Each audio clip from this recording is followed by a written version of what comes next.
చాలా మందికి ఈ దేశంలో అసలు వాళ్ళు పుట్టినటువంటి సమయం తెలియని వాళ్ళు ఉంటారు. పాపం వాళ్ళకి తెలియదు. వాళ్ళు జాతకర్మ చేయించుకున్న వాళ్ళు కారు, వాళ్ళకి జాతకాలు తెలియవు. తెలియనప్పుడు ఎవరైనా ఇబ్బందులు పడుతున్నారనుకోండి, పెద్దలు ఏం చేస్తారంటే వాళ్ళు పడుతున్న ఇబ్బందిని వింటారు. బహుశः జాతకంలో వీళ్ళకి ఈ దోషం ఉండి ఉంటుందేమో అని అనుమానం ఉంటే ఓసారి శ్రీకాళహస్తి వెళ్ళి దర్శనం చేసుకో అంటారు. శ్రీకాళహస్తి వెళ్ళి దర్శనం చేసుకొని ఎందుకంటారంటే, లోపలికి వెడుతున్నప్పుడే అపసవ్యంగా వెడతాడు.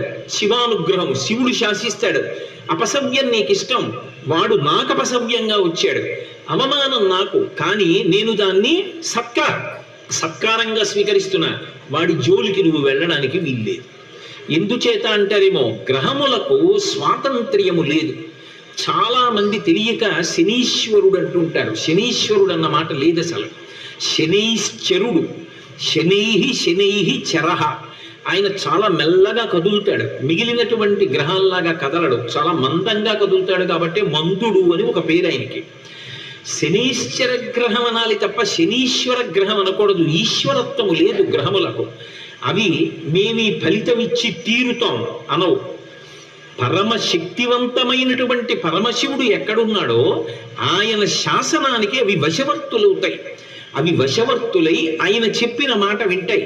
నేను ఒకప్పుడు నా జీవితంలో ప్రత్యక్షంగా చూశా. ఒక చోట ఒక ఆయన ఒక వ్యక్తి యొక్క జాతక చక్రాన్ని చూశాడు. అన్నీ అద్భుతంగా చెప్పాడు. ఏడాది క్రితం మీ భార్య గారి శరీరం విడిచిపెట్టారు, మీ దురదృష్టం అన్నాడు. ఆయన అన్నాడు, నా భార్య శరీరం విడిచిపెట్టలేదన్నాడు. వెంటనే ఆ జ్యోతిష్కుడు అన్నాడు, మీ భార్య గారు శరీరం విడిచిపెట్టినంత ప్రమాదం జరిగిందా అన్నాడు. ఆయన కాసేపు ఆలోచించి జరిగిందన్నాడు.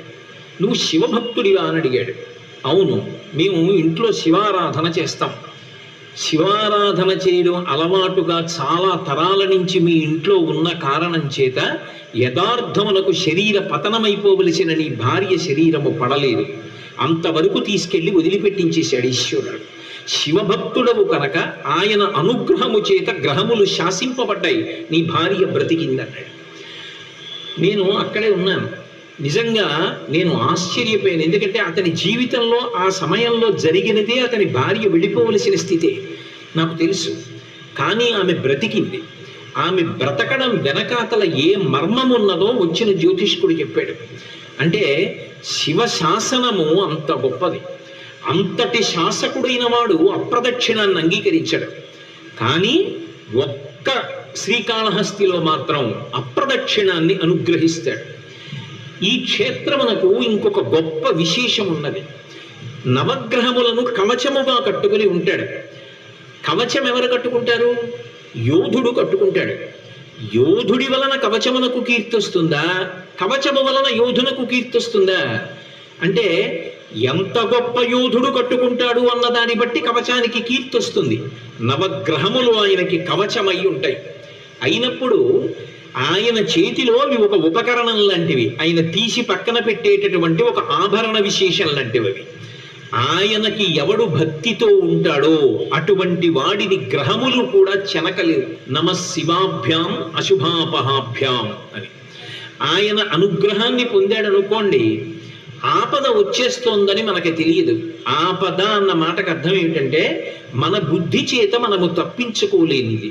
మన దగ్గర ఎన్ని ఉపకరణములు ఉండనివ్వండి, వాటితో మనం బయటపడలేనంత పెద్ద ప్రమాదము వచ్చేస్తే దానిని ఆపద అంటారు. ధర్మరాజు గారు కృష్ణుడితో మాట్లాడుతూ భారతంలో అంటాడు, ఆపద గడువం బెట్టను ఊపి శుభం బైలదా అని నొనకు పొడగూట్ప అంటాడు.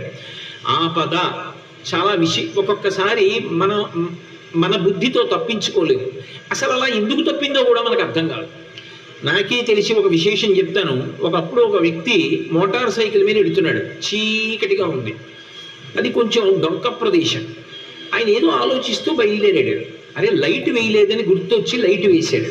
తీరా లైట్ వేసిన తర్వాత చూశాడు, రోడ్డుకు అడ్డంగా నల్లత్రాసు పడుకునుంది.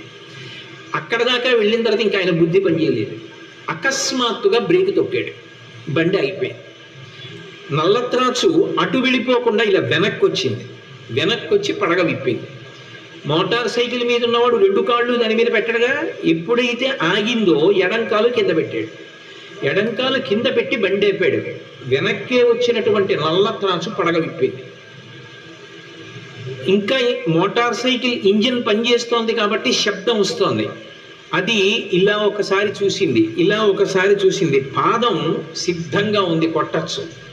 కొట్టకుండా ఎందుకో వెనక్కి తీసేసి పక్కకి వెళ్ళిపోయి. దానికి ఏం కారణం చెప్పాలి? అది కొట్టడానికి కొట్టకపోవడానికి మధ్యలో ఎవరున్నారు? అప్పుడు ఆ వ్యక్తి చదువుకున్నటువంటి విద్యార్హతలు తీసుకురాగలడా, లేకపోతే నాకు బ్యాంకులో ఇంత డబ్బు ఉందని తీసుకొచ్చి చూపిస్తాడా, నాకు ఇంత పరివారం ఉందని చూపిస్తాడా, నాకు ఇంత సరస్వతీ కటాక్షం ఉందని చూపిస్తాడా? ఏది కాపాడుతుంది? అది ఆపద అంటారు. ఆ సమయంలో పామా నువ్వు ఆయనను చెనకవద్దు, తప్పుకో, వెళ్ళిపో వెనక్కి అని శాసించగలిగిన వాడు ఒకడు ఉన్నాడు. వాడు నీ మాంస చక్షువుకు కనపడవచ్చు, కనపడకపోవచ్చు.